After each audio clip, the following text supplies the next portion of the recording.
you saw on the big sheet sponsoring? Yeah, I got it. Thank you. Okay, perfect. Appreciate it. Thank you. Bye. See you later. Bye-bye.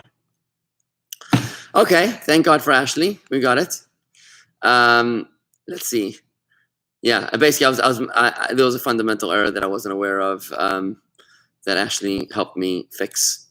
And we're live now. We're live on YouTube. Okay. We just posted to social media. Okay, we are now live on YouTube as well.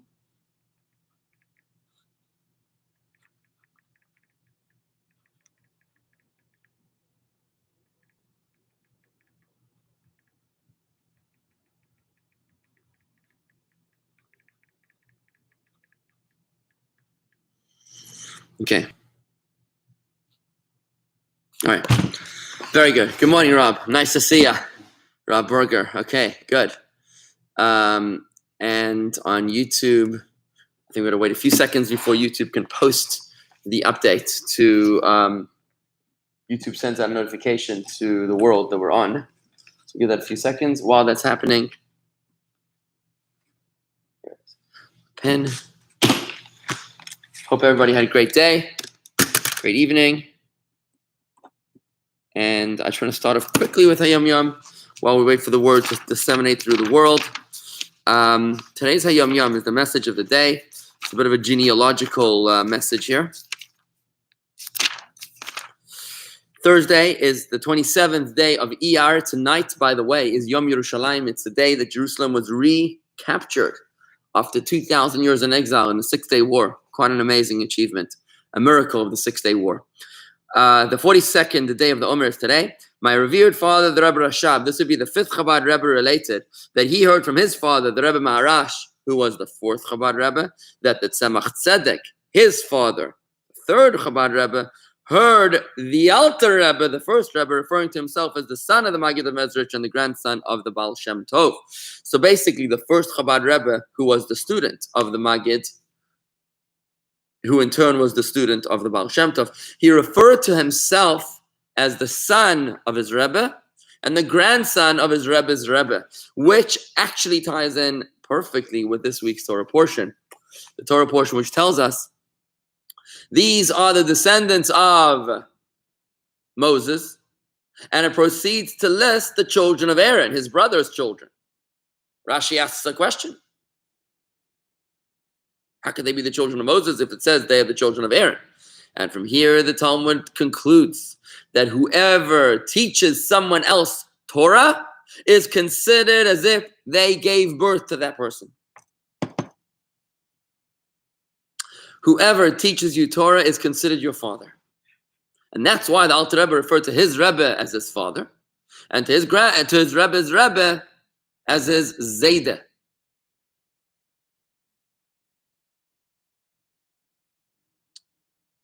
Such is the awesome power of Torah. Remember that Bereshit, the first word of creation, can be read as the beginning was for two reasons.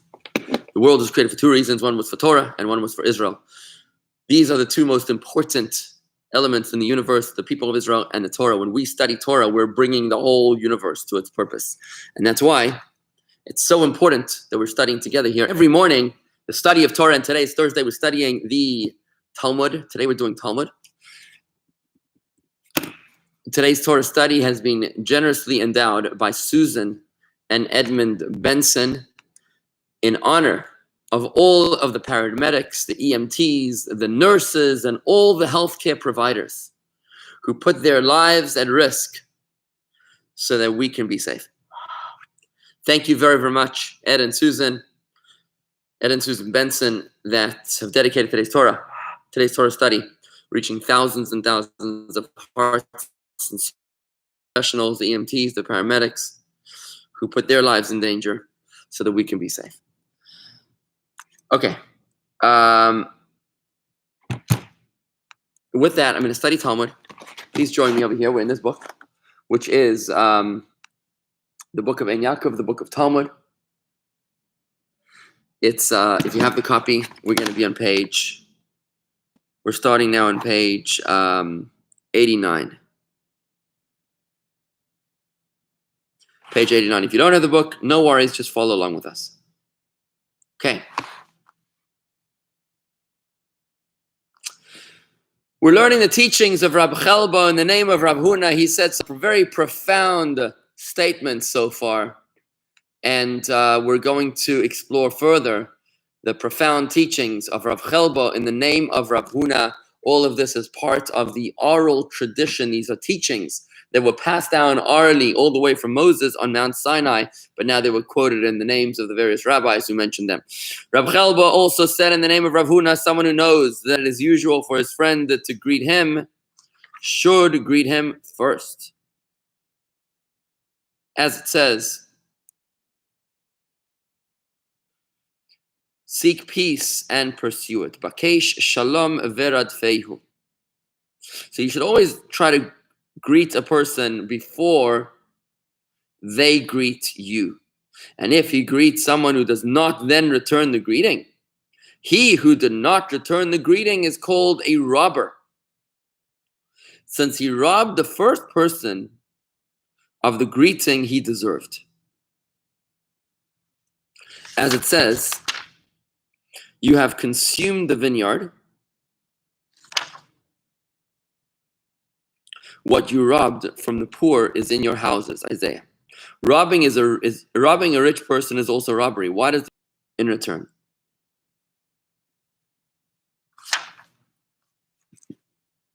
So when someone greets you, you're obligated to greet them in return.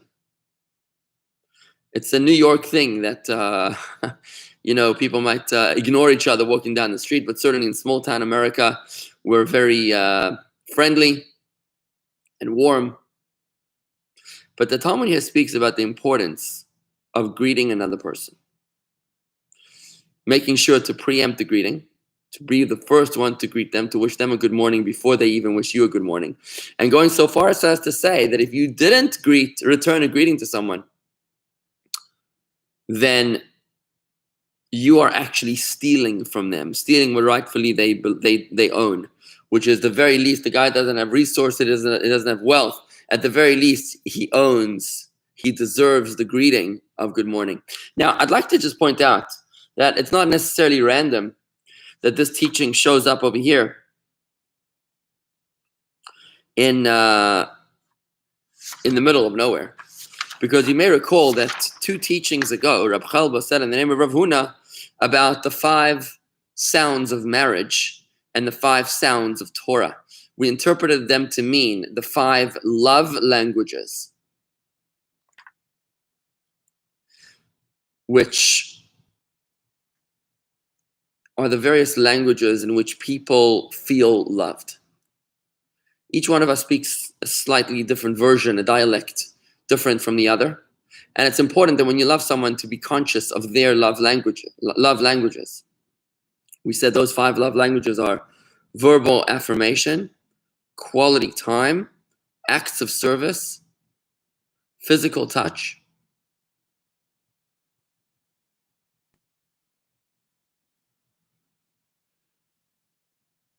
and gifts, right? Acts of service, gifts, physical touch, quality time, and verbal affirmation. So we mentioned them in the context of marriage. We also mentioned them in the context of our relationship with God. We said that in our relationship with God, we have all of those five love languages. If you missed that class, you can find it on youtube.com/Jewish Gardens. Just look up the 5 love languages of the Talmud. So now, 2 teachings later, we suddenly find this random teaching of Rav Chelbo in the name of Rav Huna. Again, it seems random. But when you take it in the context of verbal affirmation, could it be that Rav Huna was onto codependency? Could it be that he was referring to the fact that many, many people struggle from insecurity, from low self-esteem, from self-love deficiency disorder? That self-love deficiency disorder where people truly struggle with their ability to feel loved, cared for, worthy. People who put up a front where they seem confident and radiant, but deep inside they're weak, they're broken, they've suffered trauma and abuse. And by you merely acknowledging them verbally, you're filling up their love tank. This is how I interpret this piece of Talmud. The Rav Chelber, in the name of Rav Huna, is actually unpacking what he coded to us 2 teachings ago in the context of the 5 love languages. At least in this context, he's talking about verbal affirmation. And you could also interpret it to mean that in the previous teaching of Rav Chelba, also, when he says that the purpose of it all,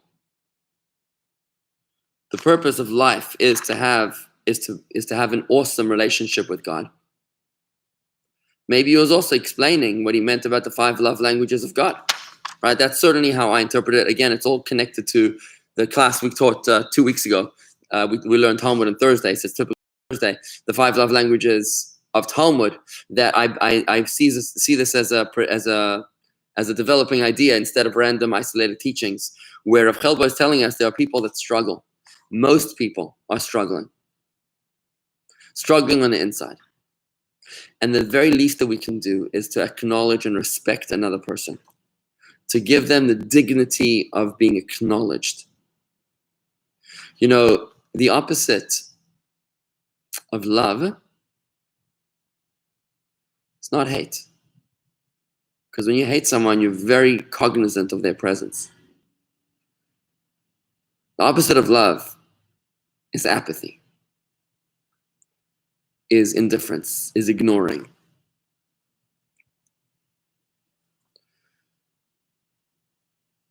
The least kindness that we can do, the easiest kindness, is merely to greet another person.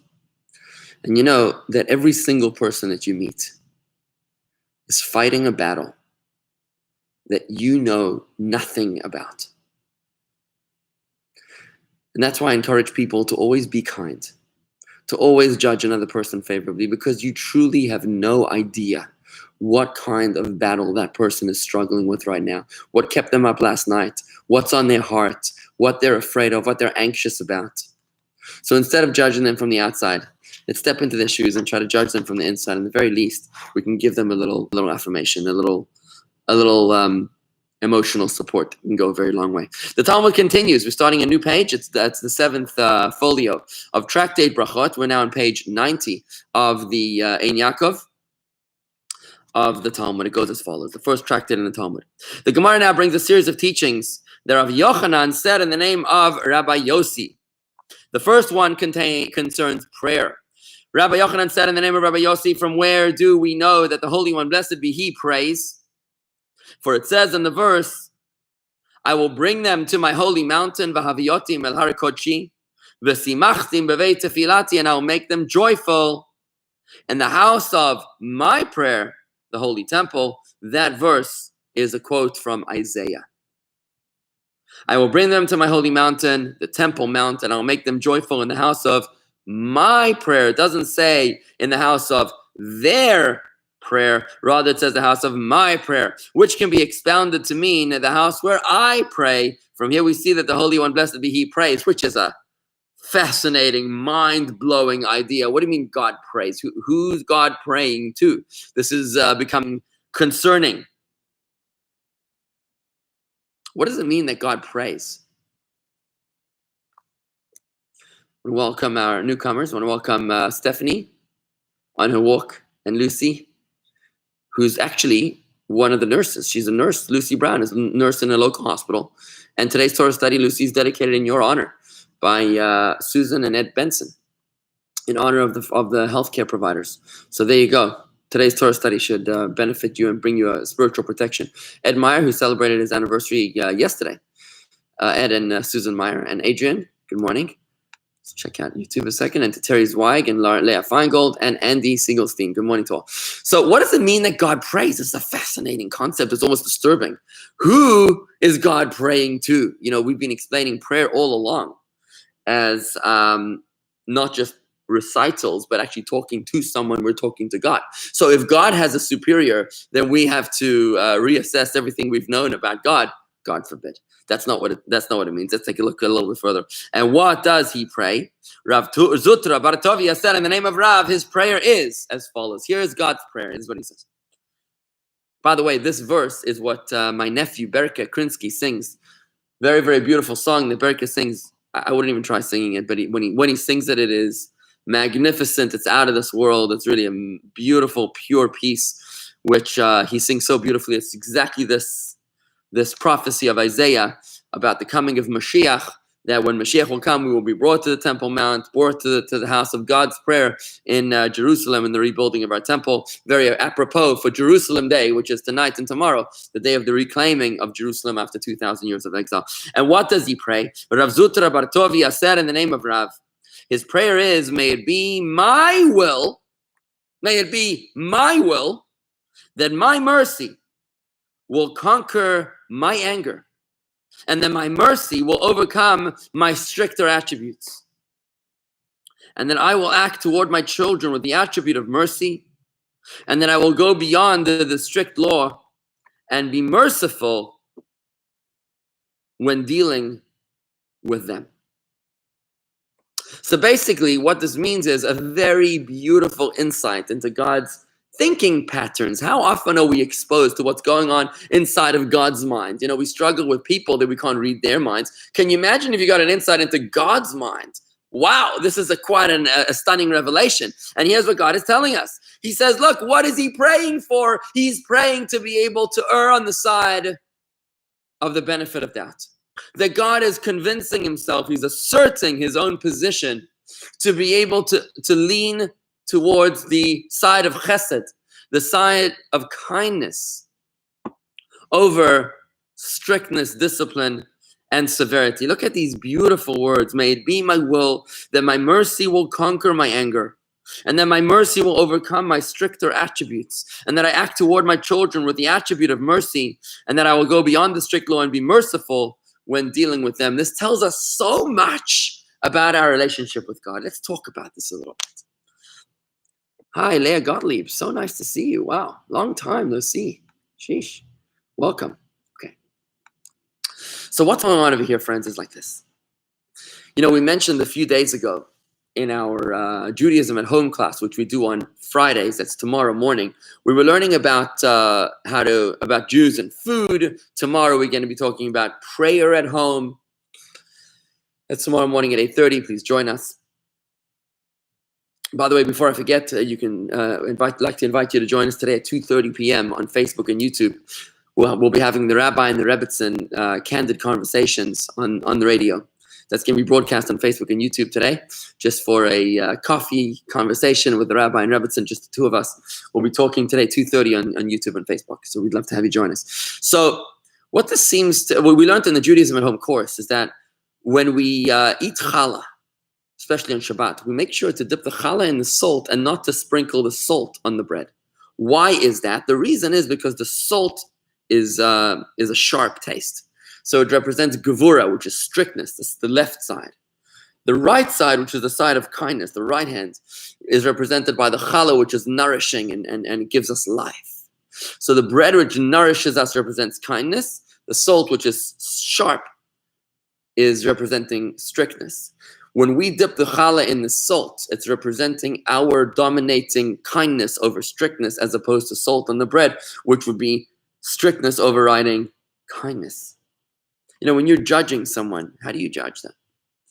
When you look at someone who made an indiscretion, when you look at an employee or someone else, and you say, well, do I give them the benefit of that, or do I judge them by the strict letter of the law? The strict letter of the law is that you have to do A, B, and C. If you left out B or if you left out C, I don't care why, you're out, you're fired.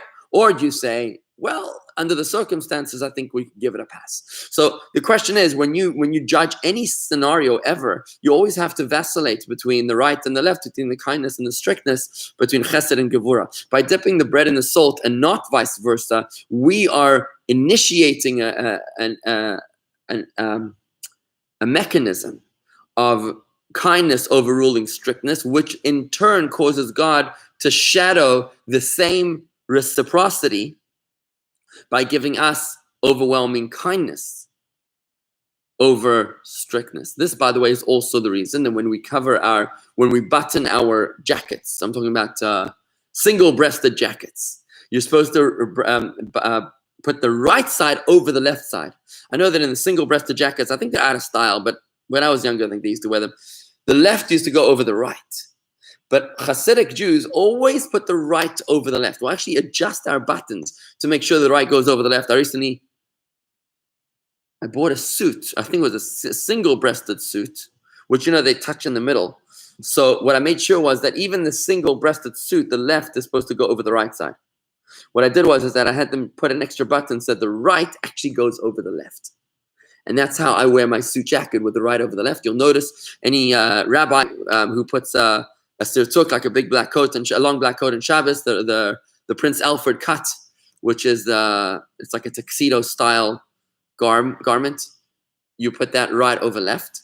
We put our right shoe on before we put our left shoe on, and we take our left shoe off before we put our right shoe, before we disrobe of our right shoe. It's all for the same reason, because we're trying to initiate the relationship with God, where the right dominates over the left, where kindness dominates over strictness. And God apparently is trying to do the same thing.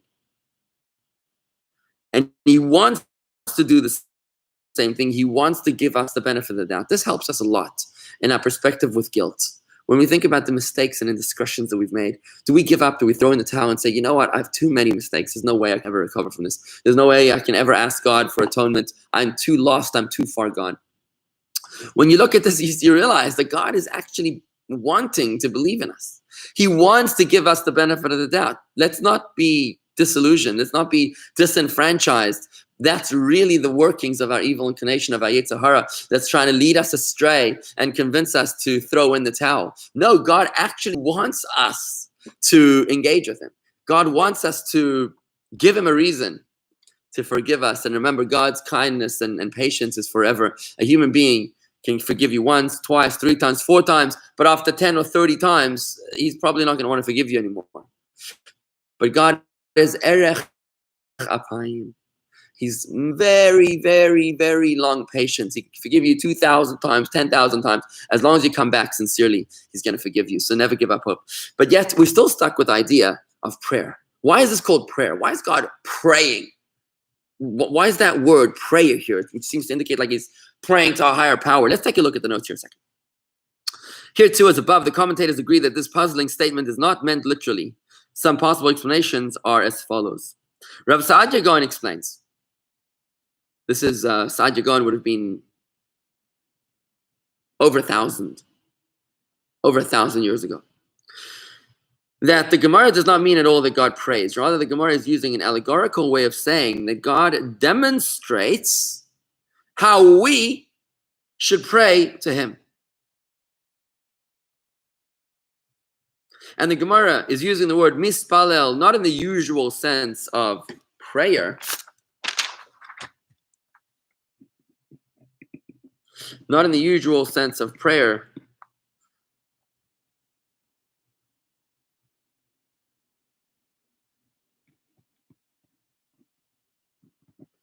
just one second, not in the usual sense of prayer, but rather in the sense of he causes others to pray. Or idiomatically, he demonstrates prayer. There are several examples in scripture of intransitive verbs that assume a transitive meaning in the sense. For example, when the Torah says that a father yakir shall recognize his firstborn, what it really means that he shall cause others to recognize which son is the real firstborn. The Torah is talking over there about inheritance of the firstborn, who gets double portion more than the other siblings. So when the father should recognize the firstborn, obviously the father knows who his firstborn is. That's an intransitive verb, which means that has a transitive meaning, that he should cause others to recognize who his firstborn son is for the double portion of the inheritance. Thus, the statement of our Gemara echoes the familiar Gemara in Rosh Hashanah, which says that Hashem showed Moshe how to pray and invoke the 13 attributes of mercy. Rashba cites a similar explanation in the name of Rabbi Gaon. Rashba, however, maintains that the wording of our Gemara does not seem to support such an explanation.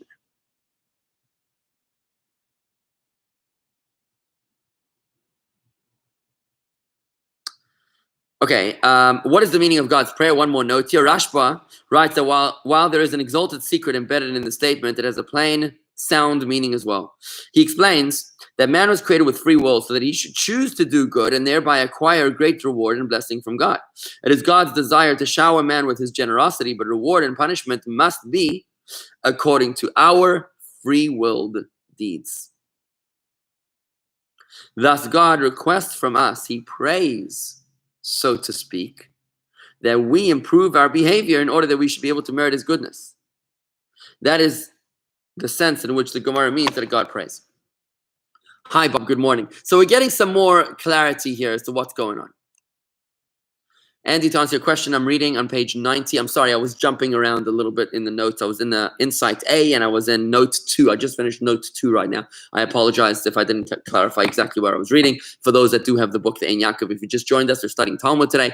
We're learning about God's prayer. We're saying that God has a house of prayer as well, which is the Holy Temple in Jerusalem. And we said, what is God's prayer? His prayer is that his mercy, his kindness, should override his strictness.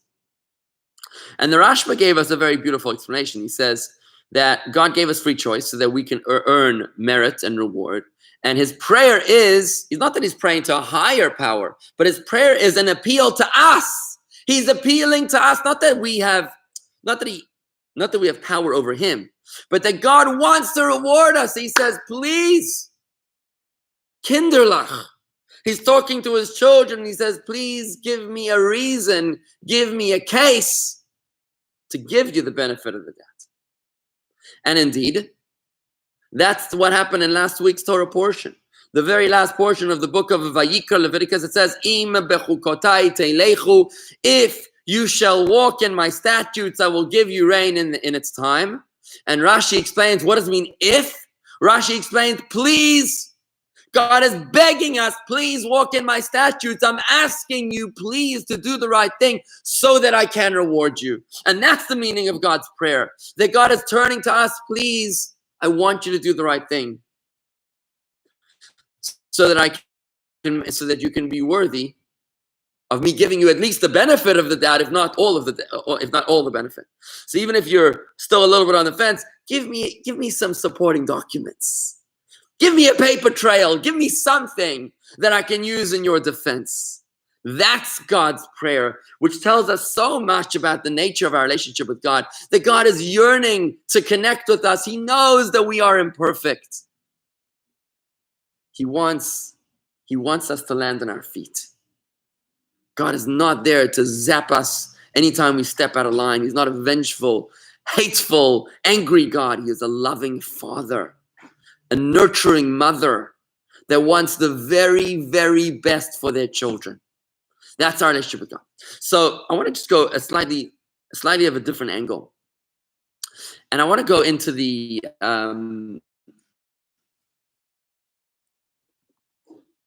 root of the word tefillah, which is prayer.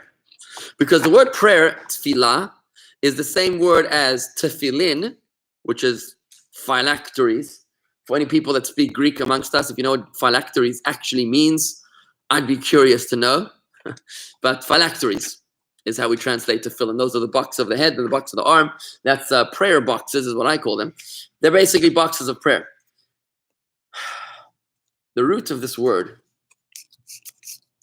is as follows here. Oops. Here's the root of the word. The root of the word is 3 letters. Here. Sorry. It's a pei and a lamed. It's a pei and the lamed and another lamed is palel. Palel means to pray. Lehit palel. Pei lamed lamed is the root of this word. Now, pei lamed lamed also means to judge.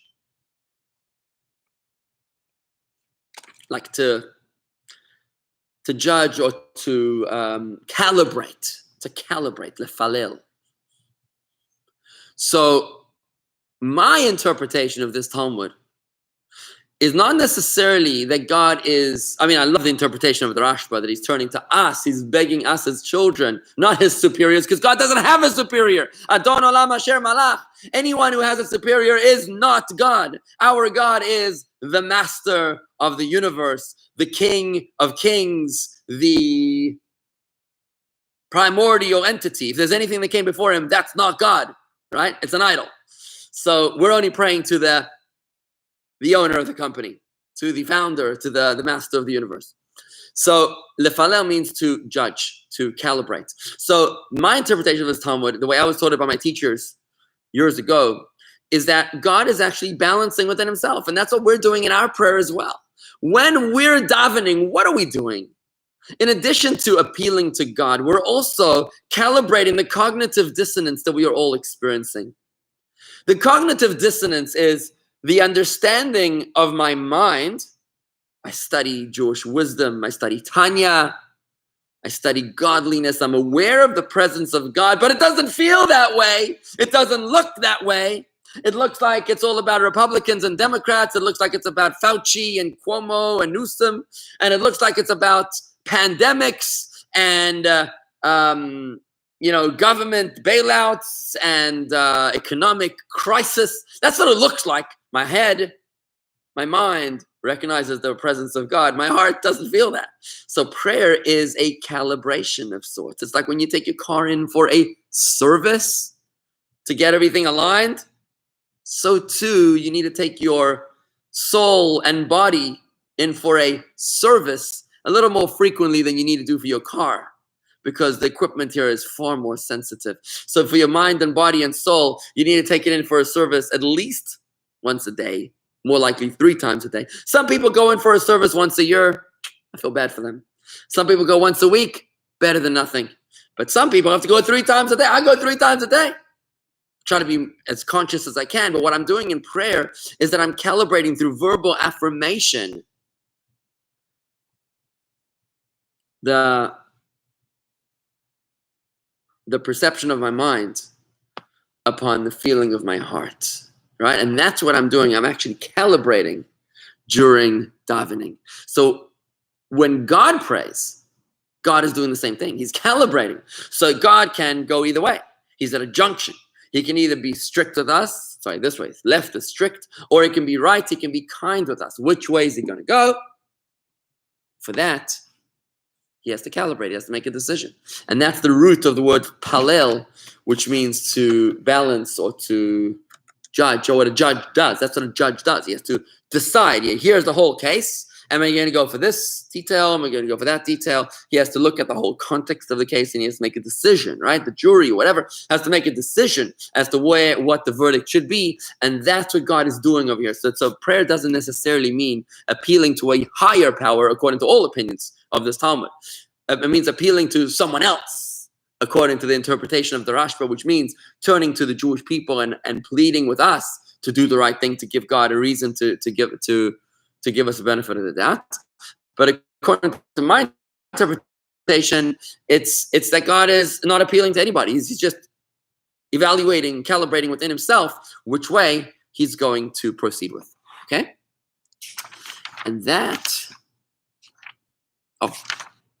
the Gemara continues now with a beautiful piece, which is often turned into a magnificent song. It goes like this. The Gemara, I'm on page 91, if you have the Talmud in front of you, the Gemara cites a brisa about a similar such prayer. About a similar such prayer that brisa taught. Rabbi Ishmael ben Elisha was a Kohen Gadol, a high priest in the Holy Temple, the Second Temple, 2,000 years ago, before the destruction by the Romans. Remember, the high priest was the one who entered the Holy of Holies.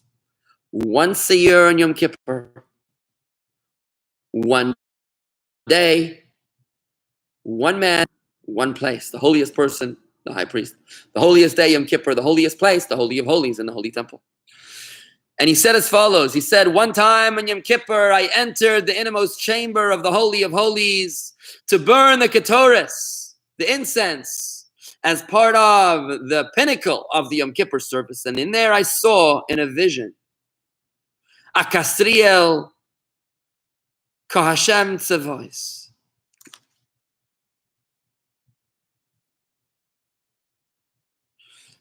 He's basically saying that he saw a manifestation of God. Akasriel ka Hashem tzavois. Sitting on a high and lofty throne. He said to me, Yishmael, my son, bless me. Can you imagine? God in the Holy of Holies, on the holiest day of the year, is saying to the holiest person, Yishmael, my son, bless me. Wow. I said it's difficult to relate to a manifestation of a vision of God, right? You couldn't have seen God. There's no such a thing as seeing God. God has no form. Obviously, he must have seen some sort of a manifestation of God's presence. Doesn't mean he saw a physical form of God. That would be heretical. I said, Master of the universe, may it be your will that your mercy will conquer your anger and that your mercy will overcome your stricter attributes and that you will act toward your children with the attribute of mercy and you will go beyond the strict law when dealing with them. What a magnificent prayer that Yishmael offers, a blessing, that Yishmael offers to God. Let's see what God thought about this prayer. Again, he said, Master of the universe, may it be your will that your mercy will conquer your anger, that your mercy will overcome your stricter attributes. And that you will act toward your children with the attribute of mercy and that you will go beyond the strict law with dealing with them. Basically, that you'll give them the benefit of the doubt because we're far from perfect. If you want to be strict with us, we have no hope. The Talmud tells us, we're going to learn this soon in the Gates of Trust on Monday, I think, that never ever pray to God for what you deserve. Don't ever pray to God for what you deserve. Don't ever say to God, you owe me, because if you really want your books analyzed, if you want to have an audit, nobody wants an audit. You're probably going to land up with doo-doo on your face, right? So here God responds to the prayer of Rabbi Yishmael Ben Elisha, the high priest. He then nodded his head to me in approval, obviously anthropomorphically speaking about God nodding his head as if answering Amen to my blessing. So beautiful. The Torah itself, Rabbi Hanano explains that blessing Hashem means praising him. The prayer that Rabbi Yishmael said, Master of the universe, may it be your will, was not the text of the blessing. Rather, after blessing God by praising him, Rabbi Yishmael recited the prayer, may it be, Master of the universe, may it be your will. Okay, so there's more to this. We'll have to carry this on next week when we have more time to analyze about the blessing to God. Really beautiful stuff. We'll get into that, God willing, next time. But at least we're getting some very beautiful perception here about God's attitude to his children. How God is a loving God, a kind God who wants the best for us, but he's still just, and he doesn't just ignore the law. He always will find a way to give us the benefit of that, but he wants us to ask for it. And the one thing I just want to say to you before I conclude the Talmud here is to say, before we go into meditation and prayer, is that I'd like to say to you that a lot of people struggle with praying for their own selves. People think that they should pray for other people, for others, for the hungry in Africa, for the homeless in I don't know where, India, for those diseased by the plague, for those exposed to war. But we don't want to pray for ourselves because we're like embarrassed to pray for ourselves. And we learn over here, God himself prays for himself. God is asking them, my attribute of kindness overwhelm my attribute of strictness. God is praying, so to speak, for his own internal thinking pattern. And I want to encourage you that if you're struggling with nurturing an attitude of trust in God, as we're learning through the Gates of Trust classes, I want to urge you to pray to God to open your heart to trusting in him. If you're struggling with faith, then pray to God to open your heart to faith. If you're struggling to grow in Yiddishkeit, to be inspired, then pray to God for that. Ask God to open your heart. There's no harm and nothing wrong in asking for your own needs. In fact, that's exactly what God wants us to do. And with that, friends, I'm going to switch over right now to meditation and prayer. Switching right now to meditation and prayer, where we're learning beautiful stuff about the Shema Yisrael. We're really developing this class. We're developing this class into really nice word families. We're already up to word number 31 in our Hebrew word diary. And I really want to encourage you to review the Hebrew word classes. If you go to jewishgardens.com/spiritual, that's jewishgardens.com/spiritual. You can go through all of these classes now that you've seen the style of how we learn, and literally write down the Hebrew words. There's 31 Hebrew words. Write the Hebrew root on the front of each card, and on the back you write down the English and in parentheses a little meditation meaning. And that way you go through the cards on a regular basis. 31 cards so far. You do it 5, 6, 7 times a day, and every time you add another card or two to the pile as we keep on growing our list, what happens then is that you'll be able to very quickly master those 31 words, and very soon those 31 words are going to be 100 words. When we've reached our goal of 100 words, friends, you will be proficient in Hebrew. You will be able to truly relate to Hebrew in a way that you've never done before. While you might approach Hebrew right now in the same way that you'd read ancient Babylonian, right now, if you take the time to work with me through these steps, to learn these 31 words, to write them down, the Hebrew roots on the front and English on the back, and go through them on a regular basis, just test yourself.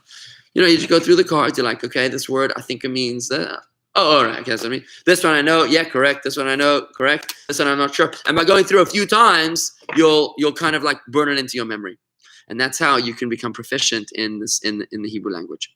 So what we're studying today is back to the Shema Yisrael.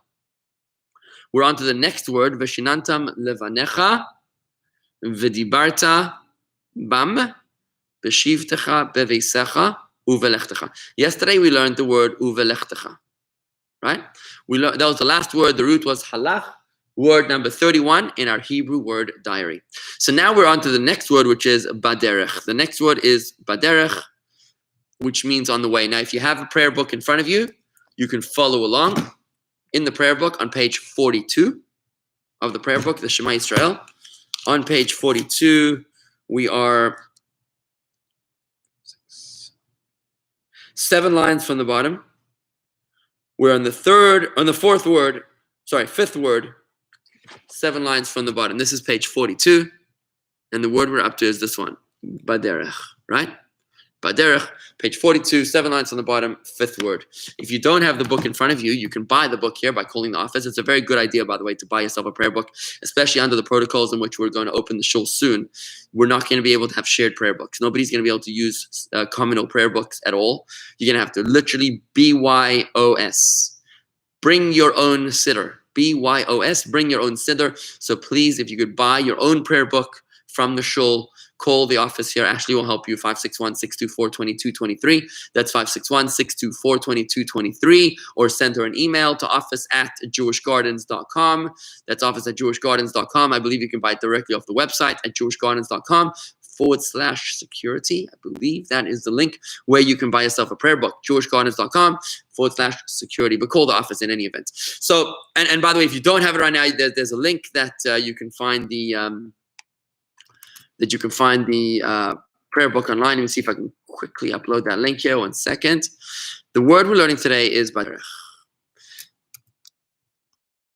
Here it is. Okay, I'm going to post the link in our I'm going to post it into the comments for those that need. Okay, put it on YouTube. And I'm going to put it onto Facebook now so everybody will have it. That's why you can go now to the book. Hi, Alex. Good morning from California. And Graciela, hi, from Palm Beach Gardens. Good. So the word we're learning today is baderech. Here's the root of this word. Where's my word here? Okay. So the root of this word is Dalet, Resh, and Chaf. Here it is, Dalet, Resh, and Chaf. Word number 32 in our Hebrew word family. Every root in Hebrew has many cousins. And if you can identify the roots, you will have cracked the code of Hebrew. It's the holy tongue. Words aren't just randomly connected to each other. They don't just randomly sound the same. If it has the same root, it means it has the same soul, the same meaning. And if you can connect to the meditation of a word, you will have cracked its code. And you'll be able to identify it whenever you come across it in Torah, in Hebrew, in a cafe in Israel, on a street sign in Israel. Everything you'll be able to capture once you learn to identify the roots. So the first letter here is the Dalet. The Dalet is the letter which has a dent at the back of its head, as opposed to the Resh, which has a rounded back of the head. If it's got a dent, it's a Dalet. If it's rounded, it's a Resh. That's pretty easy. It sounds like doctor. Dalet Resh, doctor, right? There's a right doctor in Hebrew, doctor. And the last letter is the Chaf. If it has the dot, it's a kaf. Kaf drop makes it a kaf. If it doesn't have a kaf drop, then it's horse. It's a chaf. Now, what happens to this letter? It's one of 5 letters in the Hebrew language that at the end of a word, it changes form, just like a capital letter in English affects every letter of the English language. When it's a capital letter at the beginning of a sentence, it becomes slightly different form. In Hebrew, there's no capital letters, but there are end letters. 5 end letters change their form just slightly. Here's what they do. This letter at the end of a word is one of 5 letters that just kicks down its leg, goes beneath the line, and it looks just like that. So if it's at the end, which is why in our word, this is the root, derech. Derech, Dalet Resh Chaf, right? That's how you read the word, Dalet Resh Chaf. Now, what we're going to do with this word is fascinating. The meaning of the word derech, Dalet Resh Chaf, is to step or to trample. It also means a road or a way. Now, we can understand the relationship between stepping and trampling and road or way, because the road is traveled by foot. When you travel, you're like walking somewhere, right? It's kind of like the English word pedestrian. Pedestrian. And I'm pretty sure the word pedestrian comes from the root pede. What does the word pede mean? Pede. How do you say foot in Latin? I'm pretty sure pede. Yeah. Pede, P-E-D-E, like a centipede or a millipede is a foot or feet, right? So just like in English, a pedestrian is related to millipede and centipede because it's all about the feet. So too, in Hebrew, it's like a derivative of Hebrew. Latin is like an origin language, right? So in Hebrew, the word darach, it means stepping or trampling. It also means road or way, which is, by the way, when you go to Israel, by the way, what does the word by the way mean? How do you say by the way in Hebrew? You say derech agav. Derech agav, right? Derech is this word. Derech means way, and agav means by. Like agav actually means back, like behind the way. So when you say by the way, you're actually supposed to say derech agav, by the way. So you see the application here, even though there's no feet in the idiom by the way, nevertheless, the concept of way is derech. The idea of a journey, which is why roads in Hebrew, in Israel, are called drachim. Drachim are ways. The yud and the mem at the end makes it plural. A derech is a road. That's what you'll see in many street signs in Israel. It says derech Moshe, which means Moses' way, or derech Eliyahu, right? There are other words for road, by the way, like rechov.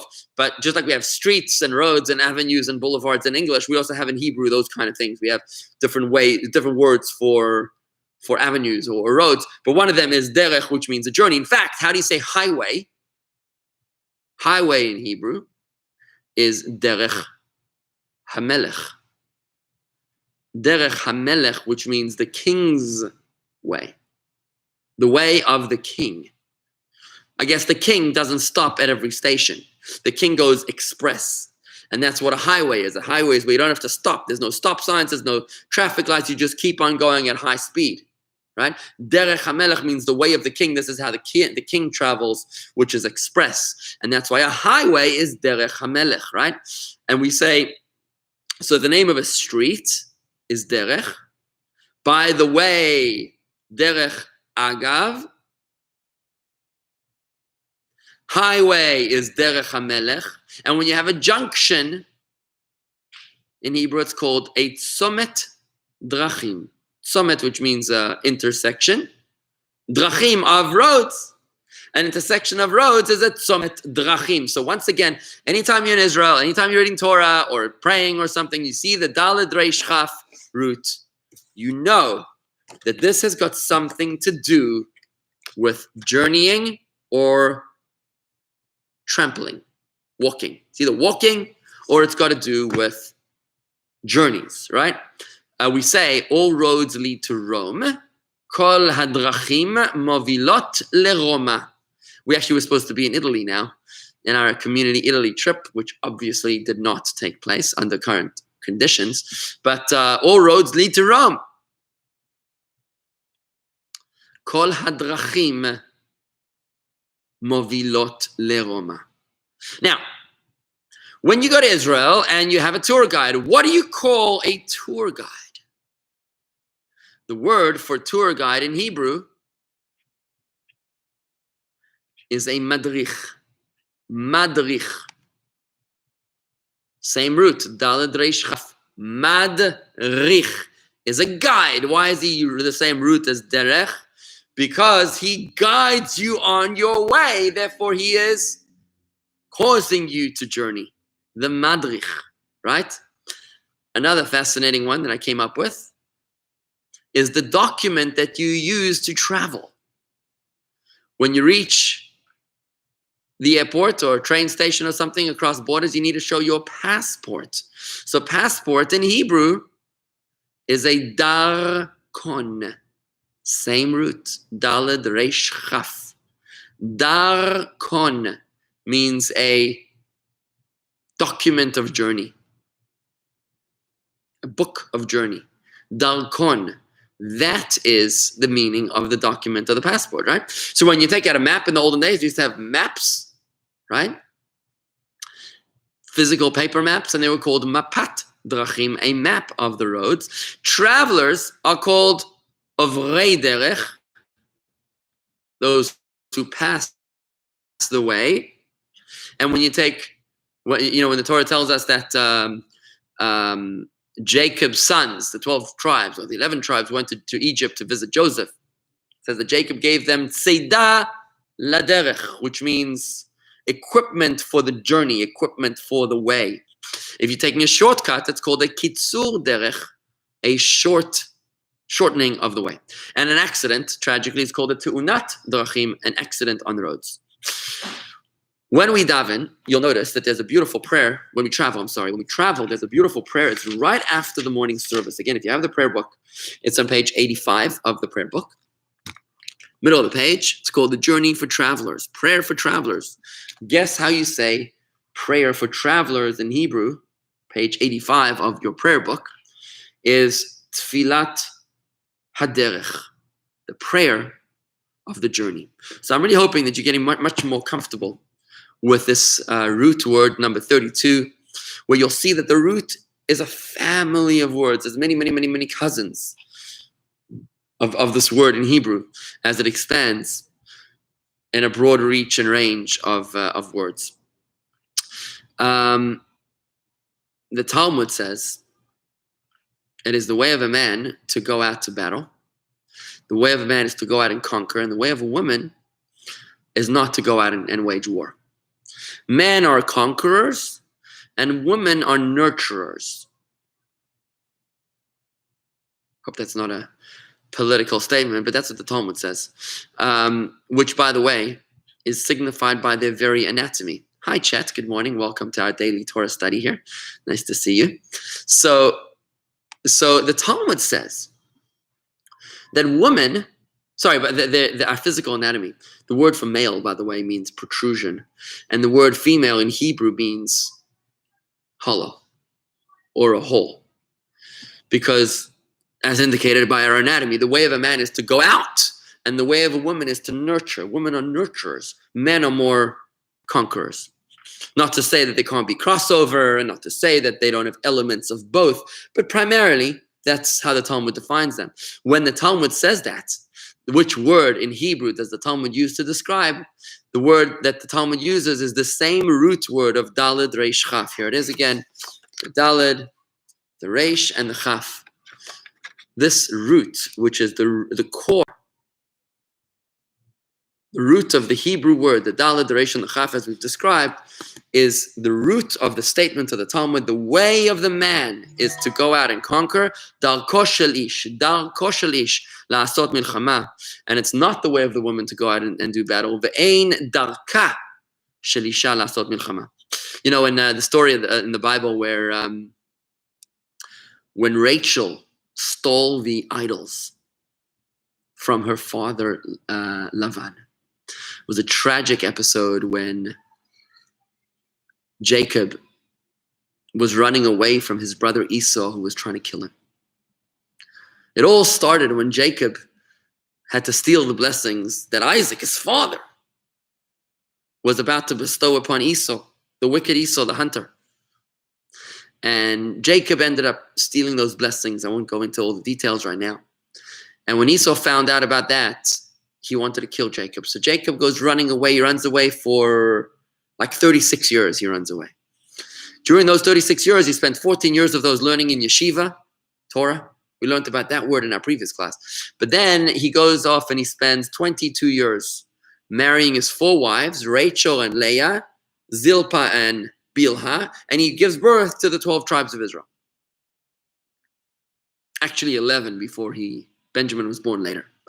So as he has his 11 sons, he now wants to run away from his wicked father-in-law Lavan, and they come up with a plan about how they're going to run away because they know that Lavan is never going to let them leave. He has to go home to his parents, he hasn't seen his parents in 36 years, to Isaac and Rebekah. He ends up, sadly enough, he never actually sees Rebekah because she passes away before he arrives. And his father never ends up meeting Rachel, his most beloved wife, because she also dies on the journey in Bethlehem. So along the way, Lavan finds out that they ran away and he comes to catch them. As he catches up to them, Lavan is very, very upset because he says, "You stole my idols. You wanted to leave, but you stole my idols. Why did you have to steal my idols?" And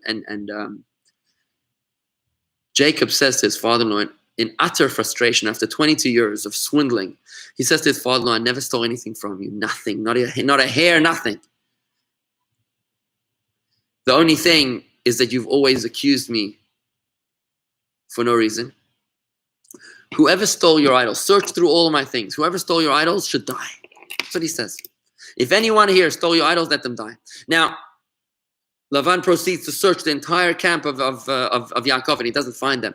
When he wants to search underneath the saddle of Rachel's camel, where she's sitting, she says to her father, "I'm sorry, Dad, I can't get up because derech nashim li, the way of women I'm experiencing."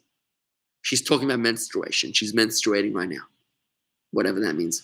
So that's what she says to her father, "I can't get up." The word over here is derech nashim li.